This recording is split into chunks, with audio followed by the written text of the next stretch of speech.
Lodge? Not when the Kellys were there. I've toured it recently, within the last 10 years.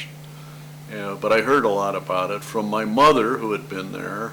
And as I say, L.O. Evans had a daughter who married Stu Stadler. And the Stadlers were good friends of our families, the Murrays, and so forth. In fact, their son, whose name is Stadler, is the district judge up in the Flathead. I'm really getting off on that. No, this is good. So the Kootenai Lodge that L.O. Evans started with Con Kelly, well, that is different from the place that Con Kelly had. No, it was they had it. They owned it together. So, L.O. Evans and Con Kelly. Okay, well that goes back a long time. Oh yeah.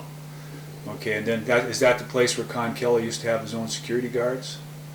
I don't know anything about that, John. Does it go back to the teens? Clear back to the, like the 1917, 1915 back in there? Well, when did the Smoke Wars litigation end? In the teens, I think. Yeah.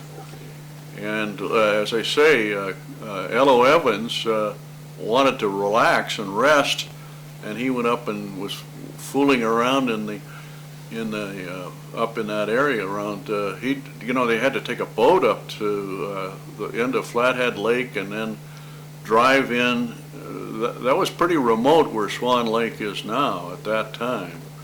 And he found an old homestead. He found a homestead up there and a homesteader and wanted to buy in, and that's what he did. And of course, Carlos Ryan had a different place there on Swan Lake. But there were a lot of Butte people on Swan Lake at one time. When you used to go to Butte a lot, didn't you? Oh yes. You see, Butte was a magnet for people from all over, including my ancestors. My grandfather, George Bennett, was born in the Keweenaw Peninsula of Michigan, and his dad was working in the copper mines there. And Michigan was a major producer of copper initially, and then Butte started producing copper, and they got into a price war over that, as the history books indicated. And my grandfather, George Bennett, moved to Butte and worked in various mines in Butte. He'd taken a few courses at the School of Mines in Houghton, Michigan, and he eventually ended up as the foreman of the Leonard Mine in Meaderville, and the company provided him with a home there in Meaderville, and that's where my dad was raised. And then when George Bennett retired, or just before he retired, he and his brother-in-law, James Tyke, T-Y-A-C-K, built houses up off Granite, and in retirement he lived there. Who owned the Leonard Mine when he was foreman? Anaconda Company. And then did he ever work over at the original mine or any of those? I can get you the list of the mines. My great-grandfather, James Tyke, was a hard rock miner in Logan, Cornwall. They had tin mines in Cornwall at that time. And the Cornish were very experienced miners. And there were a lot of Cornish miners that came and worked in mines all over the United States. In fact, we have relatives up in Leadville, Colorado. We have relatives buried up in Elkhorn. The Cornish miners were good miners, and they developed the Cornish pump for dewatering mines. But anyway, James Tyke answered an ad to work in the Comstock lode in Virginia City, Nevada. And he came over there and left his family in Logan. And my grandmother, who was married to George Bennett, was born in Virginia City, but several of her siblings who were older had been born in Cornwall. James Tyke, when the Comstock lode was petering out, or whatever happened there, moved to Butte and lived up near the original mine and worked in the original mine. Did he live right there on Main Street, in one of those mansions there? Oh no, he never lived in a mansion. He was a hard rock miner, and he lived up, in fact, I've got pictures of their house. The funny thing was that after George Bennett retired, we used to walk over to the Tyke home, and we went through a tunnel on the Butte, Anaconda and Pacific Railroad, and it always scared the heck out of me because I was sure we were going to meet a train. But my grandfather, George Bennett, who knew all the mines and knew all the schedules around there, we'd go through this tunnel when he knew there wasn't going to be a train, but we'd walk over, and if I can do a little research if you want the address up there. The house is gone, but they lived right near the original mine where he worked. It wasn't a boarding house, it was a house. No, it was a house.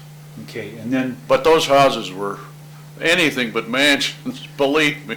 So Tyke's the family name of your grandmother? Tyke, I am told, T-Y-A-C-K, and that was James Tyke who came over from Cornwall. I'm told that that's a fairly common Cornish name. In fact, I've got a picture of the Tyke Tavern in Logan. Well, did your grandmother, she was a Tyke? Yes. Did she know Margaret Daly down in the No, Comstock Loop? no. She didn't know her till she got to Montana. Well, how did they get to know My each other? grandmother, Dr. Murray's wife, Yeah. and Margaret Daly were friends. The Bennets never knew the Dalys at all. There was no connection between the Bennets or the Tykes. They may have worked for him, but... So your grandmother that was married to Dr. Murray, what was her maiden name?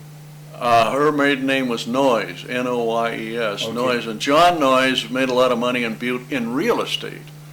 And one of the stained glass windows in the Episcopal Church over there was donated by John Noyes. So your grandmother's family was Episcopalian then? Yes. And so when did she first meet Margaret Daly? In Butte or before? I can't tell you that, John, but you know, they were all, I mean, the Dalys, as I say, they lived in Walkerville, then they lived in Butte, and then they lived in Anaconda, and I think they were friends all through that period. See, Dr. Murray was from Tennessee, and he went to school at Vanderbilt in Tennessee, and then to Roanoke and Jefferson, and got his medical training. And then he came to Butte in the 1880s, and he was a surgeon, and he was in private practice.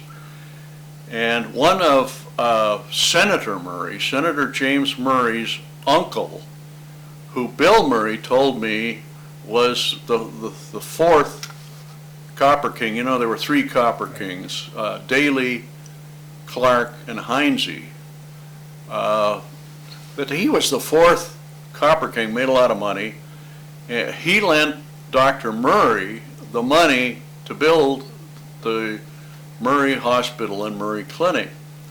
And whether this is not right or not, anyway, this Murray that lent the money built the hot springs at Boulder, had quite a bit of money, and the story I heard was that he went down and developed the Monterey Peninsula in California. But the Murray family, this is James, the senator, United States senator, and his son, the federal district judge. They were very close friends of our family, particularly of my uncle Tom Murray. Now, what did your uncle Tom Murray do? What was his background? Tom Murray also graduated from the University of Michigan. I don't know whether you're interested in this, but he went to work for a small insurance company in Omaha, didn't think it had a future, Mutual of Omaha, so he moved back to Butte, and he owned the Granite Alaska building on the corner of Granite and Alaska, and he had an auto dealership, Chrysler Plymouth, and he was the General Motors truck dealer, which was, he sold a lot of trucks and parts to both the Anaconda Company and the Montana Power Company. But he was a very good friend of Judge Murray's, that's the federal judge. We called him Dub Murray, and Bill Murray, his son, and Where was that dealership at that he had? On Granite, So was that- Alaska. Okay. And then when did he